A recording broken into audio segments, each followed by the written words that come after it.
कौन ब्रह्मा का पिता है, कौन विष्णु की मां, शंकर का दादा कौन है, हमको दे बता। ये जानने के लिए कृपया सुनिए। जगत गुरु तत्वदर्शी संत रामपाल जी महाराज के अमृत वचन सर्व पवित्र धर्मों के पवित्र शास्त्रों के आधार पर। राजा राम की कार उलंगी, सीता लंक मंदारी। राजा राम की कार उलंगी, सीता लंक मंदारी। सेतु बंधा जब से ना उतरी, चढ़ गए कदम 18। मन तू पावेगा अपना किया रे, भोगेगा अपना किया रे। मन तू पावेगा अपना, भोगेगा अपना। लंका तोड़ लंका रे तोड़ी, महारावण से मारे। लंका तोड़ लंका रे तोड़ी, महारावण से मारे। 10 मस्तक रावण के काटे, विभीषण को राज दिया रे। मन तू पावेगा अपना किया रे, भोग। मन तू पावेगा अपना किया रे, भोग। प्रहलाद तेज परवान करी है, दर नरसिंह अवतारे। प्रहलाद तेज परवान करी है, दर नरसिंह अवतारे। दीन दयाल दया कर उतरे, टरना खुशी उधर गदारे। मन तू पावेगा अपना किया रे, भोगेगा। मन तू पावेगा अपना किया रे, भोगेगा। हा हा हु बंदे होते, तोलत है बलवारे। हा हा हु बंदे होते, तोलत है बलवारे। गज और गराब ने भवसागर, 10 से अधिकारे। मन तो पावेगा अपना किया रे, भोगेगा। मन तू पावेगा अपना किया रे, भोगेगा। श्वास घटा बलहीन भया, जब खेच लिया मझधारे। श्वास घटा बलहीन भया, जब खेच लिया मझधारे। अर्ध नाम रसना से तेरा, सुमरत है रंकारे। मन तू पावेगा अपना किया रे, भोग। मन तू पावेगा अपना किया रे, भोगेगा। नारद मुनि कर काली योगी, जिन मन गर्भ किया रे। नारद मुनि कर काली रे योगी, जिन मन गर्भ किया रे। पल में पूत बहतर जाए, रोवत कैसे उपाड़े। मन तू पावेगा, भोगेगा अपना किया रे। मन तू पावेगा अपना किया रे।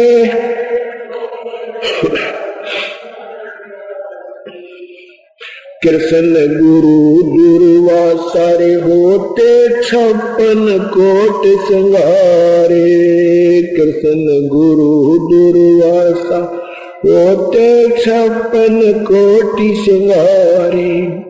अम्बरीश के चले अपूठे दुर्वासा से हारे मन तू पावेगा अपना किया रे गएगा अपना किया रे मन तू पावेगा अपना किया रे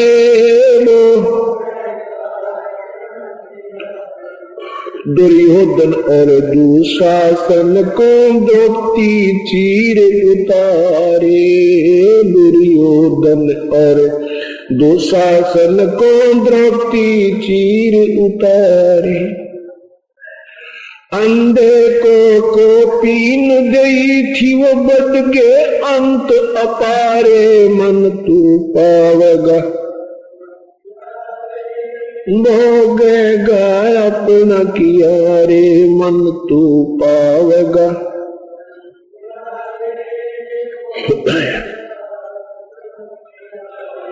भीष्म पिता और द्रोणाचार्य ये कर्ण से बाणों मारे भीष्म पिता और द्रोणाचार्य कर्ण से बाणों मारे महाभारत में टटीरी के राखे व घंटा टूट पड़ा रे मन तो पावेगा अपना किया रे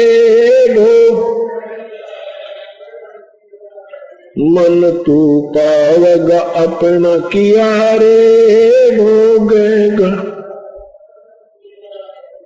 33 कोट यज्ञ में आए वशेष 88 सारे 33 कोट यज्ञ में आए शेष 88 सारे 12 कोट वेद के वक्तवा सुपच का शंख गुजारे मन तू पावेगा अपना किया रे भोगेगा मन तू पावेगा अपना किया रे भोगेगा 33 कोट यज्ञ में आए वो शेष 88 सारे 33 कोटि यज्ञ में आए शेष 88 सारे 12 कोट वेद के वक्ता सुपच का शंख बजारे मन तू पावेगा अपना किया रे भोगेगा मन तू पावेगा अपना किया रे भोगेगा चमरा कनक जनेऊ काढ़ा ये विपर पंडित सब हारे चमरा कनक जनेऊ काढ़ा विपर पंडित सब हारे जो लहे के घर बालद आई वो केसों से बन जा रे मन तू पावेगा अपना किया रे भोगेगा मन तू पावेगा अपना किया रे भोगेगा मीराबाई को मारन लागे जहर का प्याला प्यारे मीराबाई को मारन लागे जहर का प्याला प्यारे पीवत ही अमर तो लाग्या हो गया सर्द ही यारे मन तू पावेगा अपना किया रे भोगेगा मन तू पावेगा अपना किया रे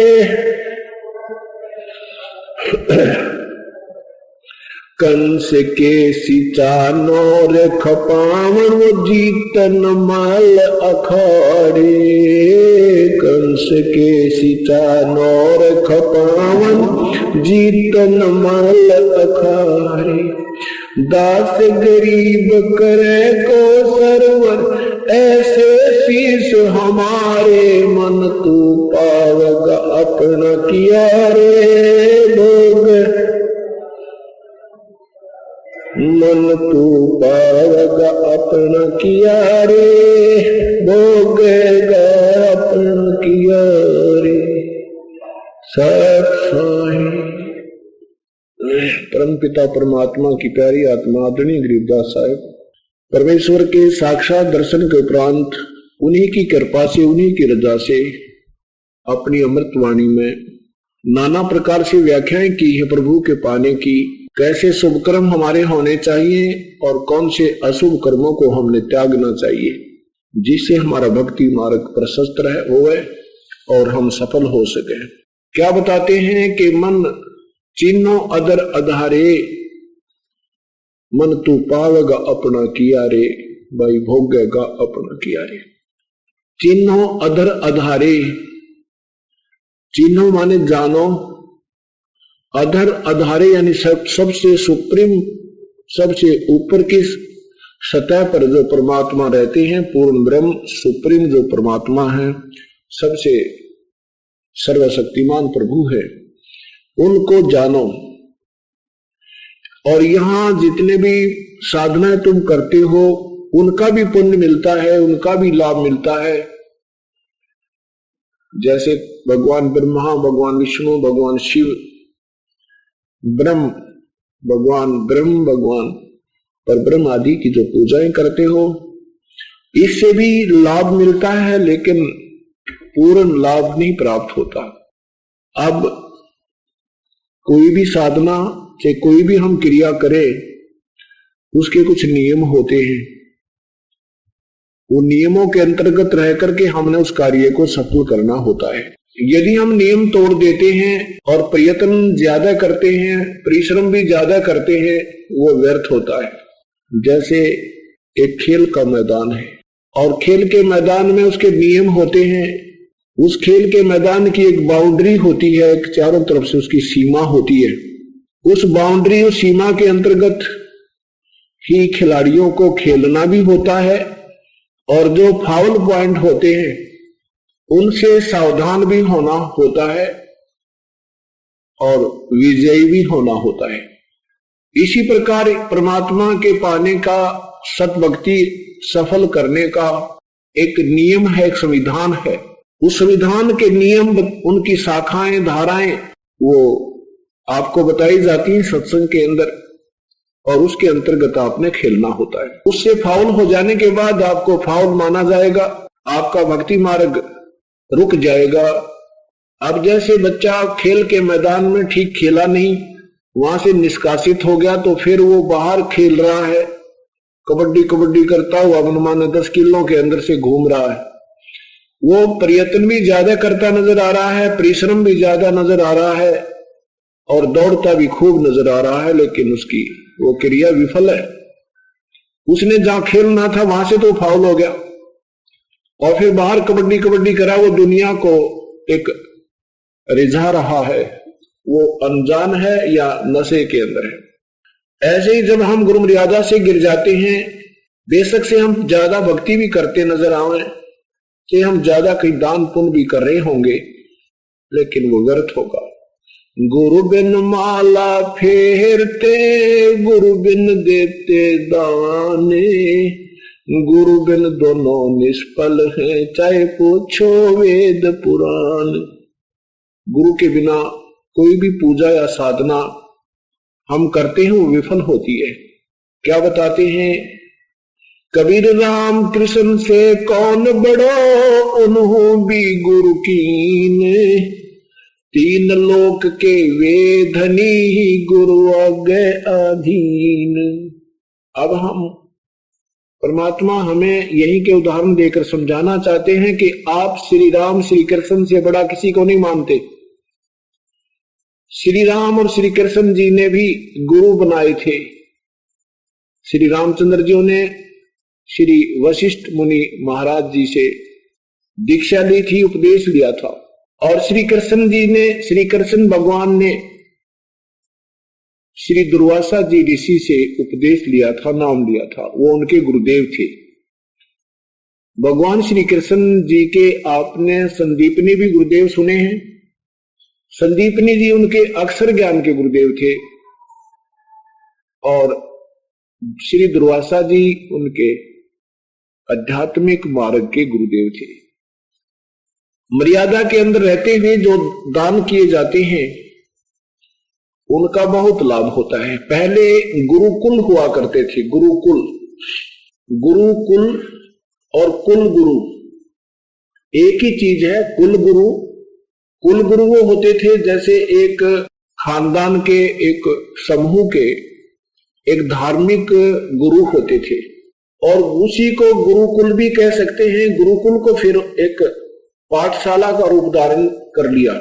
गुरुकुल, गुरुदेव जो मार्गदर्शन करता है एक समुदाय को, तो उस गुरुकुल के अंदर गुरु लोग हुआ करते थे। और गुरु लोग जो है वो बचपन से ही बच्चे के अंदर धार्मिकता कूट कर भर दिया करते थे, क्योंकि वो ऋषिजन परमात्मा के जानकार होते थे, संविधान से परिचित होते थे कि जैसा भी कोई कर्म करेगा उसको उसका फल भोगना पड़ता है।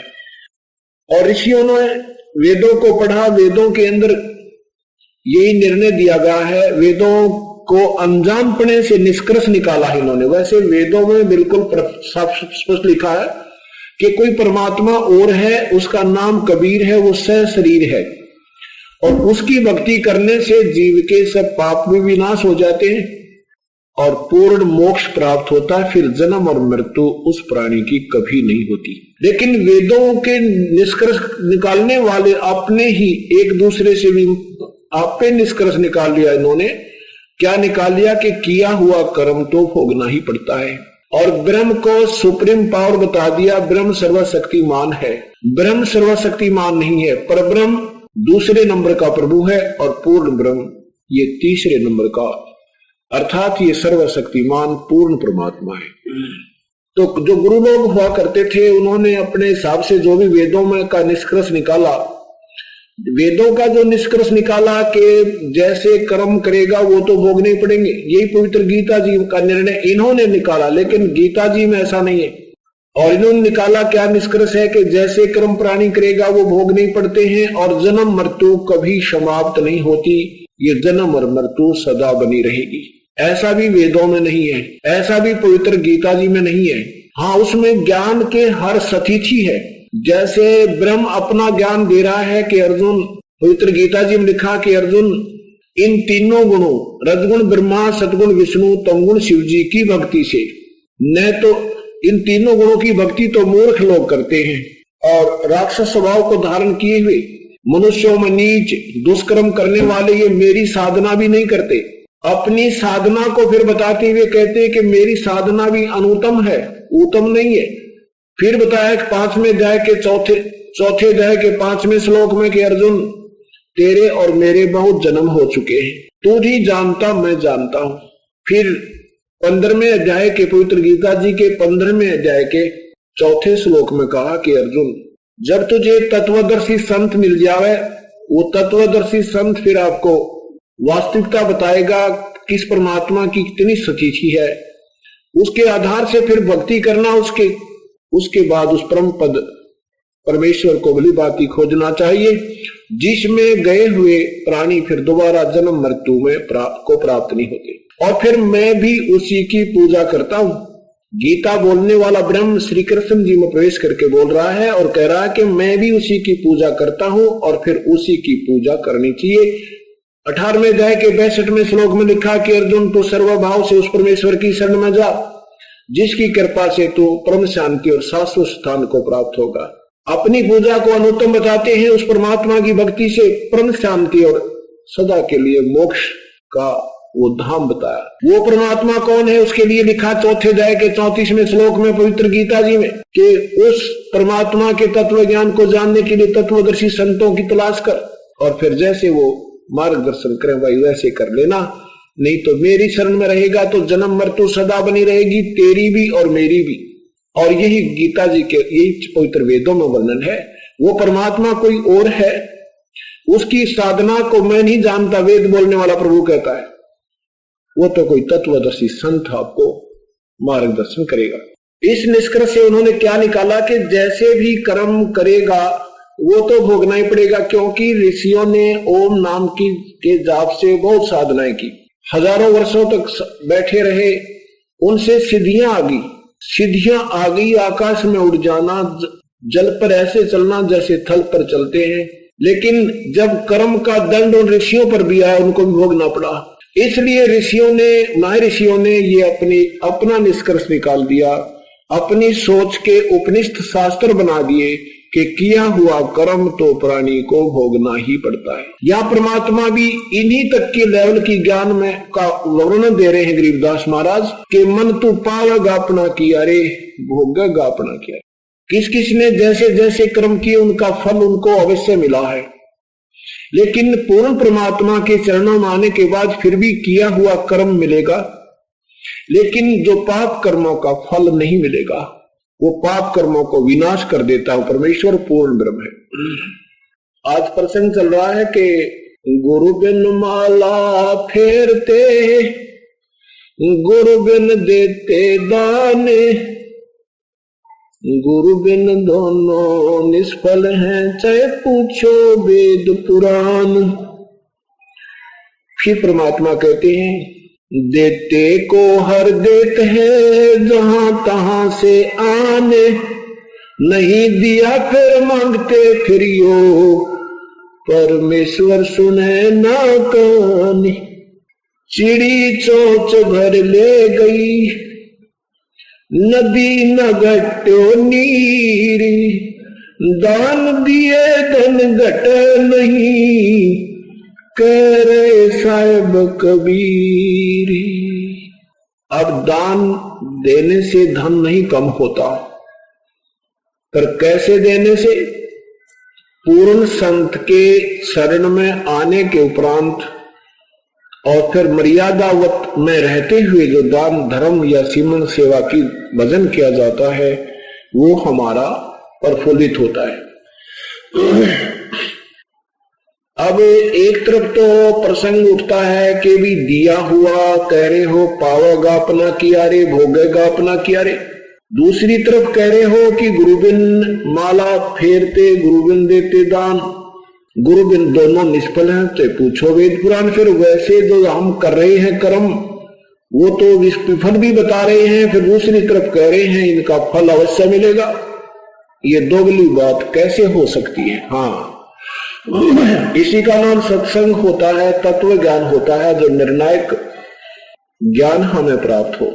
आपने देखे होंगे कई कुत्ते जो हैं वो कारों में चलते हैं, मनुष्य उसका ड्राइवर होता है, कुत्ता पिछली सीट पर बैठा होता है, और उस कुत्ते का अलग से एक कमरा होता है, उसमें कूलर लगा होता है, पंखा लगा होता है, और साथ में खाने पीने की व्यवस्था मेरे ख्याल आम व्यक्ति को, आम मनुष्य को उपलब्ध नहीं होती जो कि उस कुत्ते को उपलब्ध है। और बढ़िया कमरे के अंदर व्यवस्था है, और मेडिकल फर्स्ट एड भी, मेडिकल फैसिलिटीज भी मेरे ख्याल में आम प्राणी को नहीं उपलब्ध जो उस कुत्ते को होती है। ऐसा क्यों है? यही बात, यही ज्ञान सत्संग में क्लियर किया जाता है, स्पष्ट किया जाता है कि जैसा भी कर्म आप करते हो सबका फल मिलता है। जैसे आप उठे, 2 रोटी डाल दी कुत्ते को, आप उठे चिड़िया को ऊपर, पक्षियों को दाने डाल दिए, कहीं आपने पानी डाल दिया, कहीं गए जहां रास्ते में कोई भिखारी दिखा उसको 10 रुपए दे दिए, गंगा में जाकर भंडारे कर दिए, या कहीं भंडारा चल रहा है उसका 20-30 रुपए, 50 रुपए, 1000 रुपए दे दिए, इनका फल तो मिलेगा, पर जो जैसे मिलना चाहिए था वैसे नहीं मिलेगा।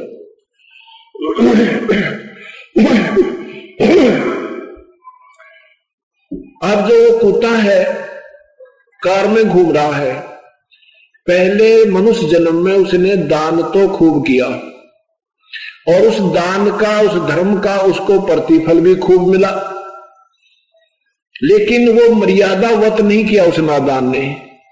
परम संत के माध्यम से विधिवत मर्यादा में रहकर नहीं किया। भंडारे भी लाए होंगे कि तो भंडारों में चल रहे, जैसे खाना कहीं चल रहा है, भंडारा हो रहा है, वहां जाकर 1000-2000 रुपए दे दिए होंगे, कोई बोरी आटे की भी दे दी होगी, घी का पीपा भी दे दिया होगा, और पक्षियों को दाने भी डाले होंगे। अब उन सबका पुण्य तो मिल गया उसको, उस पुण्य का प्रतिफल तो मिल गया, लेकिन मनुष्य जन्म ना मिला। अगर वो नादान आत्मा पूर्ण संत के माध्यम से गुरु मर्यादा में रहते हुए और ये साधना ठीक करता तो वो मनुष्य जन्म भी मिलता और वो सुविधा भी मिलती, जो गाड़ी भी मिलती, जो आज उसको कमरा भी मिला, अलग से वो कमरा भी मिलता, एसी भी मिलता और ड्राइवर भी मिलता, और हो सकता है उस नादान आत्मा को फिर कोई संत भी मिल जाता और वो अपना आगे का कल्याण भी करवा जाता। लेकिन अब क्या मिलेगा उसको? केवल किया हुआ फल वो खा पी कर अब तो उस एसी रूम में और सारी सुविधाएं को उपलब्ध करता हुआ जीवन जी रहा है। इसमें अपने सारे भोग न भोग कर और फिर बनेगा सुअर। अब सुअर में क्या फैसिलिटी होगी इसको? कुछ नहीं हो सकती। और फिर बनेगा गधा।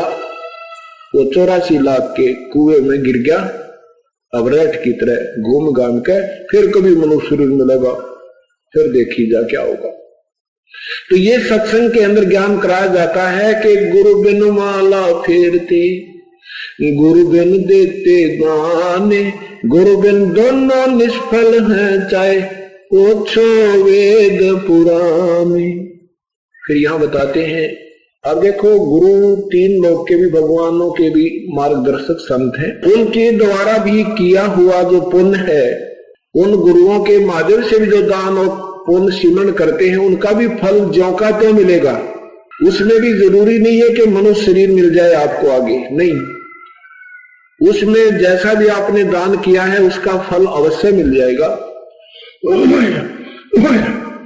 लेकिन सभी कर्म भोगने होंगे, पुण्य भी और पाप भी।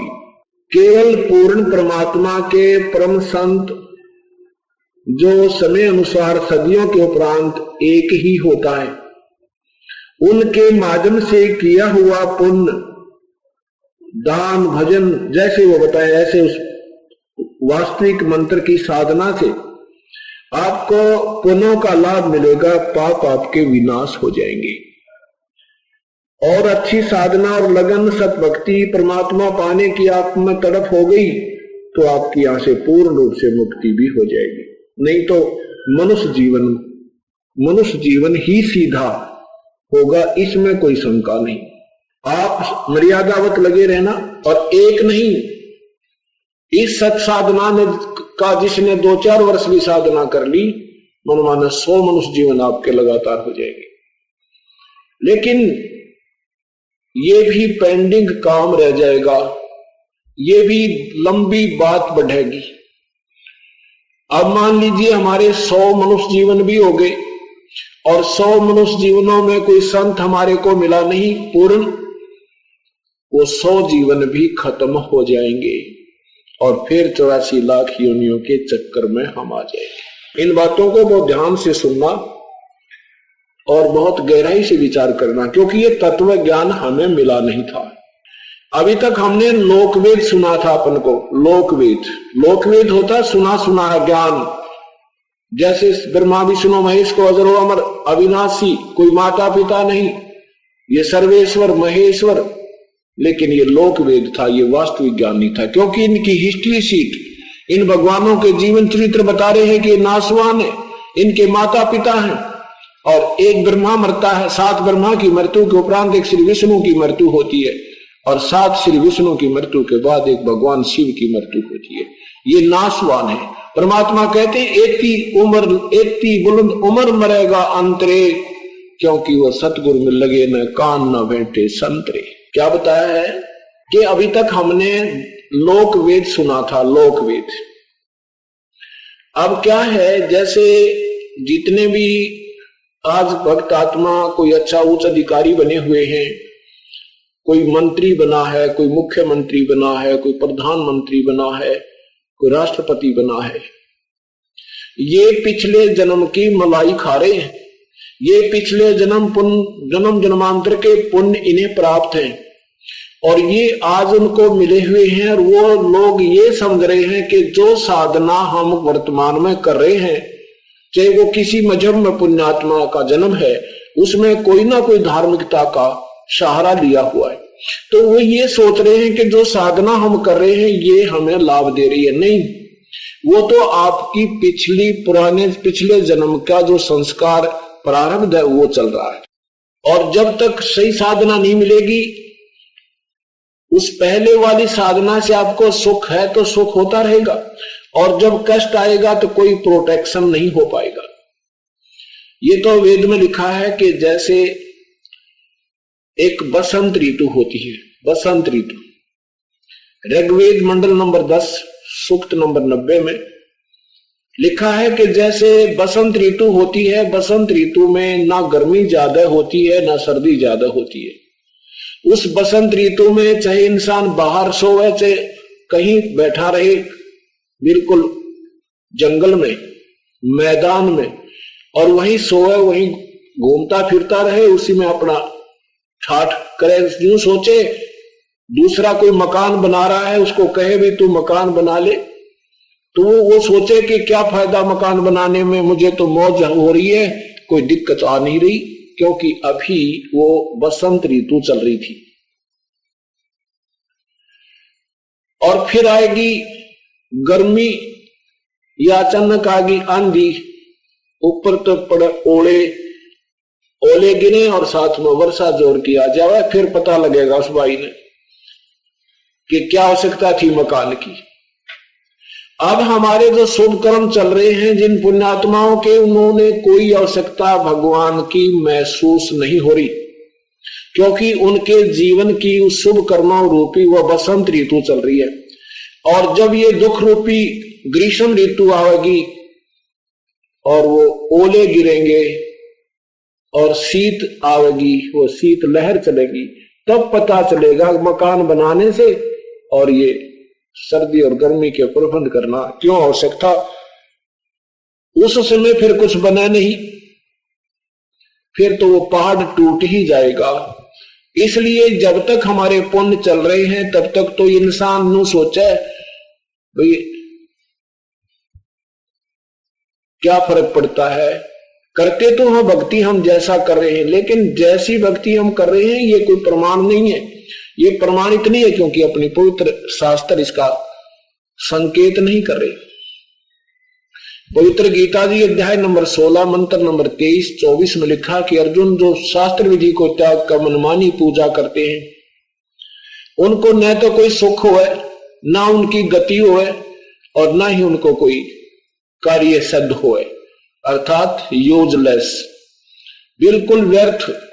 इसलिए अर्जुन तेरे लिए करते और अकर्तों की व्यवस्था में जो भक्ति मार्ग के कर्म करने चाहिए और ना करने चाहिए उनके लिए शास्त्र प्रमाण है, अन्य की बात मत मानना।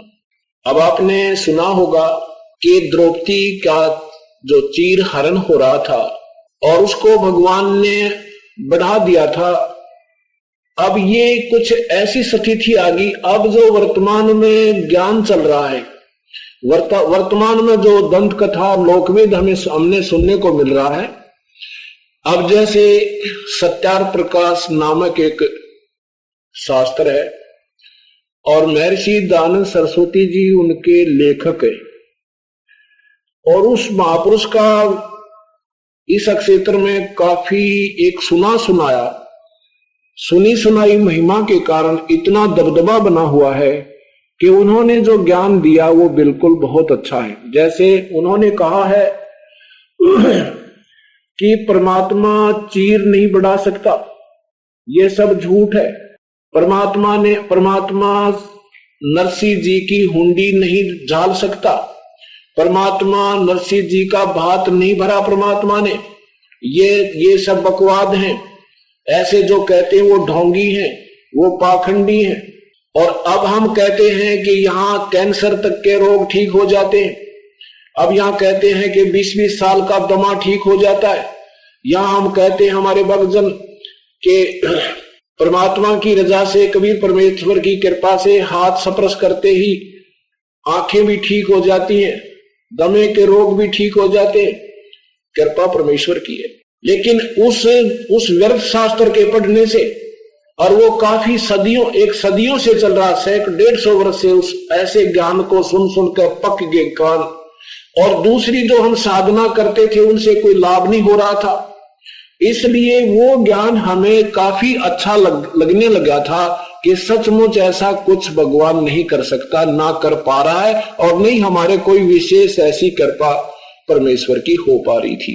तो हमने वो ज्ञान अच्छा लगने लगा कि बिल्कुल सही है, ऐसा ही है, भगवान कुछ नहीं कर सकता।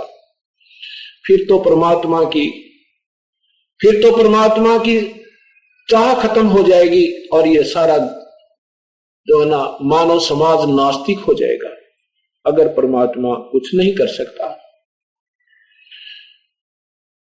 सतगुरु जो चाहे सो कर ही, 14 कोट दूत जम डर ही, ऊत भूत जम त्रास निवारे, और चित्रगुप्त के कागज पढ़े। अब जैसे द्रौपदी जी का चीर क्यों बढ़ा और अन्य बहन बेटियों की ना जाने कितना के समाचार पत्रों में हम सुनते हैं, उनकी मदद परमात्मा नहीं करता, द्रौपदी की क्यों की?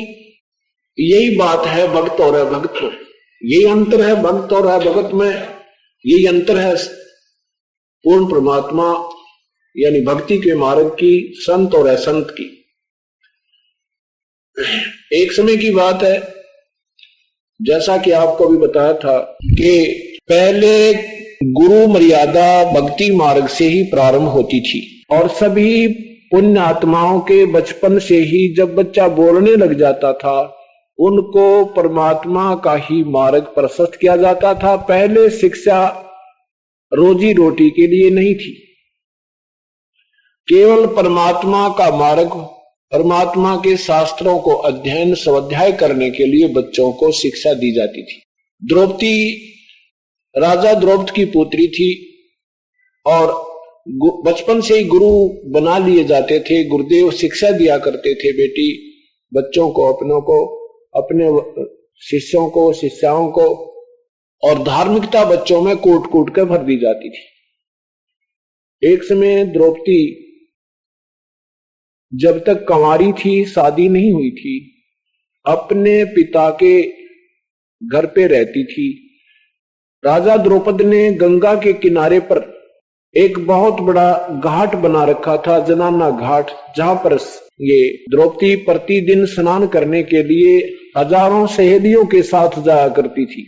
अब परमात्मा कहते हैं 100 सल छिद्र मैं करूं अपने जन के काज, अरना कुश जो मार हो नरसिंह धर लो साजे। द्रौपदी कौन थी? ये शेरा वाली थी, आधी माया का अवतार थी। ये द्रौपदी क्यों बनी थी? ज्योति निरंजन काल ने शेरा वाली को, दुर्गा को श्राप दिया था कि द्वापर युग में तू द्रौपदी होगी, तेरे 5 पति होंगे। और फिर मोटे दृष्टिकोण से हम देखेंगे कि परमात्मा कबीर परमेश्वर ही की सब आत्माएं हैं, चाहे वो दुर्गा है, चाहे ब्रह्मा विष्णु महेश है, और चाहे हम आम जीव हैं। हम उस एक पिता की संतान हैं। उस परमात्मा के लिए चिंता का विषय होता है हमारे बचाव करने का। उसको मालूम होता है कि इसको कब आकर के क्या कष्ट होना है। जब तक हम पूर्ण परमात्मा से के संपर्क में नहीं आते तो किया हुआ ही कर्म हमें मालिक कबीर परमात्मा ही हम सबको देता है, और जब उसकी शरण में आ जाते हैं तो पाप का कर्म नहीं मिलेगा, पुण्य ही आपको प्राप्त होगा। ये याद रखना, ये नोट कर लेना इन बातों को। अब परमेश्वर ने देखा, क्योंकि जब प्रभु आते हैं उस समय लोग नहीं मानते उनको। सतयुग त्रेता द्वापर में परमात्मा के बहुत कम ही अनुयायी बने थे। कलयुग में एक बैन उठा रखा है कि ज्यादा से ज्यादा जितने भी एक बार शरण में विधिवत आ गए वो सारे पार होंगे। तो ये द्वापर की बात है। पूर्ण परमात्मा, पूर्ण ब्रह्म एक अंधे साधु का रूप बना के, और उस जनाना घाट के डाउन स्ट्रीम में जिधर पानी बहकर जा रहा था, उस जनाना घाट से ज्यादा 2 फरलांग की दूरी पे, और स्नान करने वक्त से मुंह अंधेरे चला गया। सूर्य उदय होने से 2 घंटे पूर्व स्नान के लिए वहां उसमें दरिया में प्रवेश कर गए। केवल तन पर एक लंगोट था, बाकी कपड़ा बाहर पटड़ी पर नहीं था। द्रौपदी प्रतिदिन की तरह स्नान करने के लिए सुबह सुबह वहां पहुंची, हजारों सहेलियों के साथ, सैकड़ों सहेलियों के साथ। द्रौपदी ने देखा कि एक साधु स्नान कर रहा है और जो पुण्य आत्मा होती है, साधु को देखकर एकदम अट्रैक्शन होता है, खिंचाव बनता है। परमेश्वर कहते हैं कबीर साहब, साधु दर्शन राम का मुख पे बसे सुहागे, दर्श उन्हीं को ओत है जिनके पूर्ण भागे। कबीरा दर्शन संत के परमेश्वर आव यादे, लेखे में वो ये समय भाई बाकी का समय बाद। के साधु दर्शन राम का मुख पर बसे सुहाग, दर्श उन्हीं को होत हैं जिनके पूर्ण भाग। अब सत्संग में आते हो, यहां पर केवल परमात्मा की चर्चा होती है और कोई स्थान आपको पृथ्वी पर नहीं मिलेगा जो परमात्मा की बिल्कुल कोरी चर्चा हो। चाहे कितना जाकर बैठती है, एक बार राम राम करे कहना बिरा के गोपोड़ पेल लेंगे बैठ के। और यहां आगे ए भगवान आपस में बहन भाई, भाई भाई, बहन बहन चर्चा करते हैं तो परमेश्वर की। कोई नया बहन भाई आता है तो पुराने भक्तजन अपना कति नौछावर हो जाते हैं, सोचे ना जाने के इसका किस किस प्रकार विश्वास दृढ़ कर दो इस प्यारी आत्मा का कि यहाँ भगवान आए हुए हैं, ये पूर्ण परमात्मा कबीर परमेश्वर है, सारी सृष्टि के रचनहार हैं, ये सर्व सुखदायी है, सब दुखों का निवारण कर सकते हैं। और फिर सत्संग शुरू हो जाता है या फिर भगवान का भंडारा होता है। तो यहाँ जो आते हैं वो पूर्ण भागी प्राणी हैं, चाहे वो दुख में आ रहे हैं, चाहे किसी कष्ट के कारण यहाँ पर आए हैं या किसी दोस्त बहन सहेली के कहने से वो आए हैं, किसी भी कारण से आए हैं, वो बहुत ही पुण्यात्मा प्राणी है। तो यहाँ जब साधु नजर आता है तो एकदम अट्रैक्शन होता है। अब वही आस्था हमारी अब भी थी, लेकिन अब संत नहीं रहे। अब तो बस काम चलाओ सरकार हो रही सारी, संत नहीं रहे। संत की वेशभूषा के अंदर असंतों की संख्या असंख्य हो चुकी है। उस समय क्या होता था कि भगवान से डरने वाले होते थे। अगर कोई ज्ञान होता तो वो बता देते, नहीं तो कह देते बच्चा मुझे ज्ञान नहीं है, मैं अपना बस मार्गदर्शन कर रहा हूं, मैं अपना काम चला रहा हूं, मेरे पास और ज्ञान नहीं है। और अब किसी से बात कर ले ज्ञानी तक कोई कम को नहीं, अपने ज्ञान से ज्यादा किसी का मानता नहीं, चाहे कोई संत है चाहे कोई किसी संत से किसी की पुस्तक उठा के देख ले, लेखन कार्य करने लगता है तो ना जाने क्या लिख देता है और ज्ञान उसमें एक अन्य का कोई ना। आपने देखे होंगे राधा स्वामी की है भगवान एक गधे पर ना चलो, इतनी पुस्तक से नारी नारी इकट्ठी कर लेना, सारी नाम न्यारे न्यारे हैं, एक गधे पर नहीं चला हुआ है और एक अन्य का ज्ञान नहीं, एक नए पैसे का ज्ञान नहीं। और सत्यार प्रकाश आपको दिखाया पेपरों में पढ़ रहे, राज फिर दिखाऊंगा। ये भगवान इस तरह तो मेरे ख्याल में पहली का कहता है बढ़िया। और महर्षि को आगे इन ऊट पटांग कथाएं बना के अपने अपने सोच के व्यर्थ शास्त्र बनाकर ये महर्षि की पदवी पा गए हमारे भोले भाले पूर्वजों के ऊपर। अब इनकी सब की जो है ना अब सफाई हो जाएगी थोड़े से दिन में, ये सब सामने आ जाएंगे, क्योंकि पहले सारे अशिक्षित थे अपने पूर्वज और ये चातुर लोग गणे थे।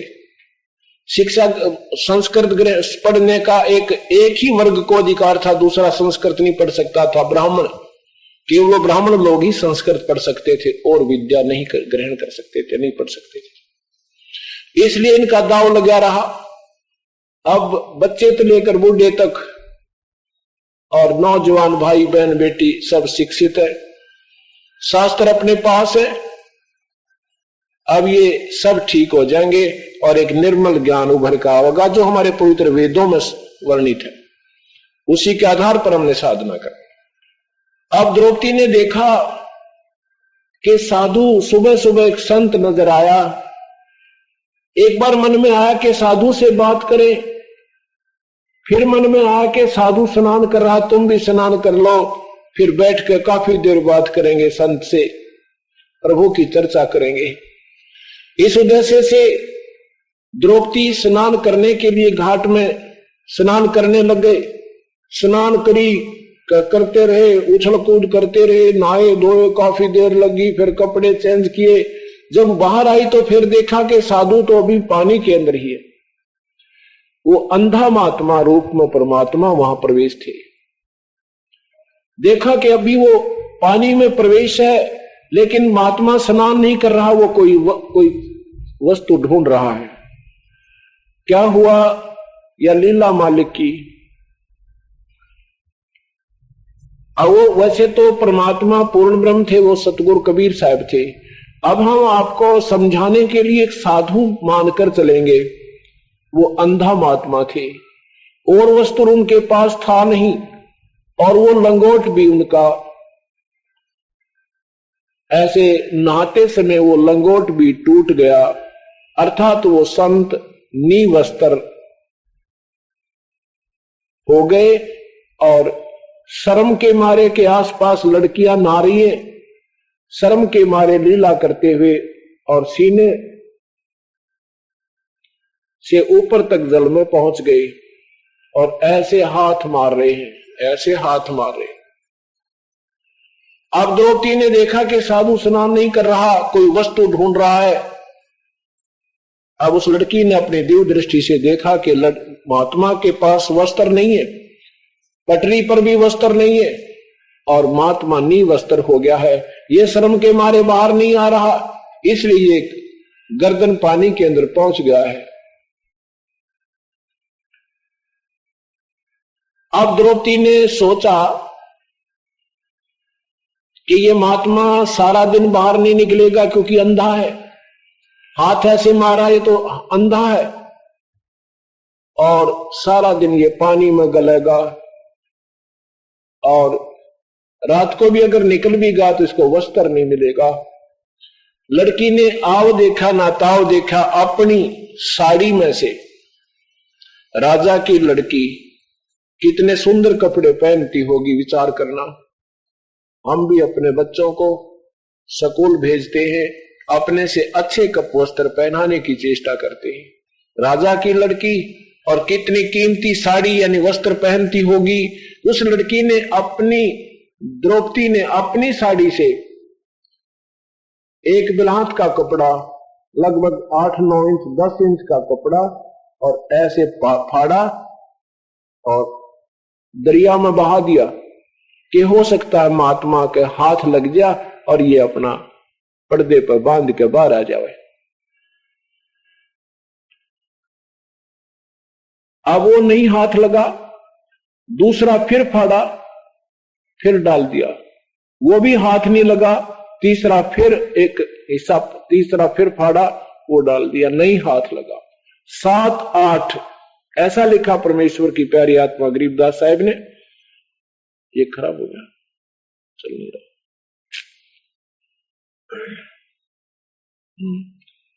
7 ऐसा लिखा कि 7-8 कोपीन बहाई, एक कपड़ा लगाओ, एक बिल्हात यानी 9 इंच, और 2 कितना हो गया, और 4 कितना हो गया, 8 कितना, आधे से ज्यादा साड़ी फाड़ दी उस लड़की ने। किसके लिए? एक गैर व्यक्ति के लिए, एक दूसरे व्यक्ति के लिए। विचार कीजिए कि जैसे आपका बेटा या बेटी छोटी सी आपके साथ है और उसके कोई चोट लग जा गुट्ठे के, और उसको कपड़ा बांधने के लिए हम इधर उधर कपड़े ढूंढा करें, अपना नहीं फाड़ सकते जल्दी से। और वहां उस लड़की ने एक महापुरुष के लिए, एक आम व्यक्ति के लिए, एक अपनी कीमती साड़ी, और आओ देखा ना ताओ देखा, और फाड़ फाड़ कर डाल दी, लेकिन फिर भी हाथ नहीं लगा। अब लड़की निकट इसलिए नहीं जा रही थी क्योंकि महात्मा निवस्त्र है। अब उस लड़की ने विचार किया कि तेरे पाप के तुल्य है, और यदि इसका ये कपड़ा नहीं मिला तो मेरा जीवन जो है ना, साधु भक्त आत्मा के बस की बात नहीं होती, वो अपने शुभ कर्म से पीछे नहीं हटा करता। लड़की ने, द्रौपदी ने सोचा कि मेरे बाप के तुल्य है और इसमें शर्म की क्या बात है। एक लंबी लकड़ी उठाई, एक लंबी लकड़ी उठाई और उसके एक और कपड़ा पाड़ के अपने साड़ी माथे उसके लपेटा दे के, और ऐसे उसके जहां महात्मा जी नहा रहा था ऐसे हाथ मार रहा था, उस हाथ के सामने कर दी और महात्मा का वो कपड़ा हाथ लग गया। हाथ कर लगा तो एकदम पकड़ लिया उसने। हे भगवान, शुक्र मनाया, बड़ी दया करी परमात्मा आपने। ऐसे लड़की को सुनाकर कह रहा है कि बहुत दया करी मेरे प्रभु, ओहो बड़ा कपड़ा मिला आपने, बहुत दया करी, हे मालिक कहां से भेज दिया। जब फिर उसको देखा, ओहो ये तो किसी बहन बेटी का कपड़ा है, साड़ी है बहुत सुंदर साड़ी, बहुत अच्छी कीमती साड़ी है, बहन ने ताजी फाड़ी है। हे भगवान, आज जिस बेटी ने मेरा पर्दा रखा है, मेरी इज्जत रखी है, भगवान उसकी इज्जत रखे और उसने गणाए दे। कहते साधु बोले सहज सुबह जो चावे सो कर दे। स्वाभाविक आशीर्वाद दिया परमात्मा ने अपनी उस प्यारी आत्मा के लिए, आप लीला कर दी। अब द्रौपदी तो आगी करने, द्रौपदी का याद भी कोई ना कि ये तूने कोई दान किया था। अब बिन इच्छा जो देत है सो दान कहावे, फल चावे नहीं ताश का फिर अमरापुर जावे। वहां द्रौपदी का कोई स्वार्थ नहीं था, वहां ये स्वार्थ नहीं था कि एक पाठ करा दो मेरा न्यू हो जावे, नहीं, वहां परमार्थ था कि ये मनुष्य जीवन का एक भक्त का प्रथम कर्तव्य बनता है, इसे ऐसा है कि सहाय करना।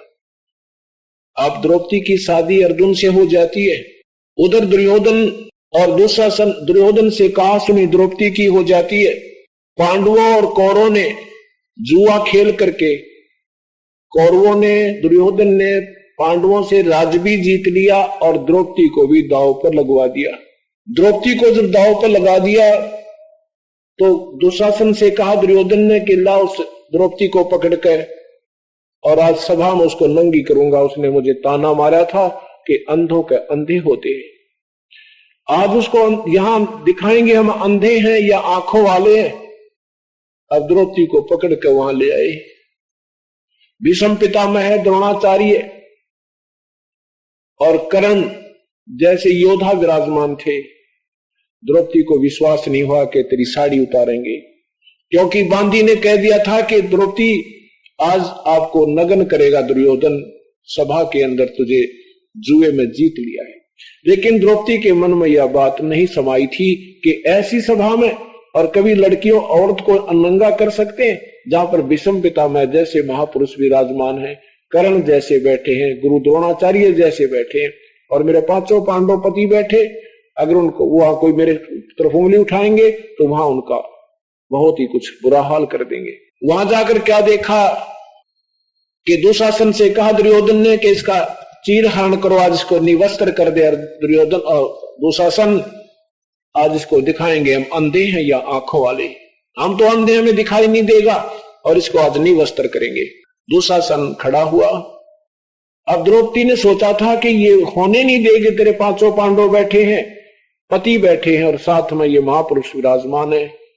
लेकिन वो पांचों तो जुए में हार चुके थे, वो तो बंध गए थे वचन में, और वो तीनों महापुरुष भीष्म पितामह, द्रोणाचार्य और कर्ण, ये उस मलिन अन्न को खाकर बुद्धि भ्रष्ट हो गई थी, दुर्योधन के अन्न को खाकर। उन्होंने भी सभा में कुछ नहीं कहा, बोले भी को ना। दुशासन नंगी करने लगा, चीर उतारने लगा और भीष्म पितामह द्रोणाचार्य कर्ण की तरफ याचना करती है कि आप बैठे बैठे देख रहे हो और मेरे साथ ये क्या कर रहे हैं, आप क्यों नहीं बोलते, क्यों नहीं कह रहे। लेकिन नीची गर्दन कर ली। उधर से देखा कि वो पांचों पांडव भी नहीं टस से मस हो रहे हैं, क्योंकि वो जबान से बद्ध थे, वो जबान बद्ध हो चुके थे, वचन बद्ध हो चुके थे, वो हार चुके थे। या परमात्मा कहते हैं कि बंदे से बंदा मिले वो छूटे कौन उपाय, करो बंदगी निर्बंध की पलम देत छुटाई। अब देखो, जब तक ये प्राणी अपनी हिम्मत और अपने रिश्तेदारों पे और अपने ही संसारिक व्यवस्थाओं को अपना मानकर इसको प्रआश्रित है, तब तक परमात्मा मदद नहीं करता। चाहे वो उसी का किया हुआ कर्म भी देना होता है, वो तभी देता है जब उसको विशेष ऐड जब दी जाती है, तो विशेष कसक से और अलग से याचना केवल ईश्वराधीन, ईश्वर आश्रित होकर के करनी पड़ती है। ये भी बहुत लंबी कहानी आपको बताएंगे, सारी धीरे धीरे समझ में आएगी। अब द्रौपदी ने देखा कि यहाँ कोई किसी का नहीं, ना ये पति तेरे हैं, ना ये विषम पितामह जैसे महापुरुष तेरे हैं, केवल एक परमात्मा तेरा है। अब संसारिक जो आश्रय थे उनसे मन हटा के एक परम पिता पर को सच्चे दिल से याद किया, परमात्मा तेरे बिना मेरा कोई नहीं। और वास्तव में है भी ऐसा है, इस जीव का अगर साथी है, सखा है, तो परमात्मा ही है, बाकी नहीं है। बाकी ठीक है, माँ बाप का जैसे संपर्क है, अपने पुत्र पुत्री में बहुत प्यार होता है, लेकिन पिता स्वयं ऐसा है, बच्चे की टांग टूट गई तो टूट गई, बच्चे की मृत्यु होगी तो होगी, पिता रो रहा है, पुत्र मर रहा है, कुछ नहीं कर सकते। जो कर सकता है वो कोई और शक्ति है, उसको हम भूल जाते हैं। और जब हम सबको भूलकर उसको याद करते हैं तो हमारे को विशेष ऐड मिलती है।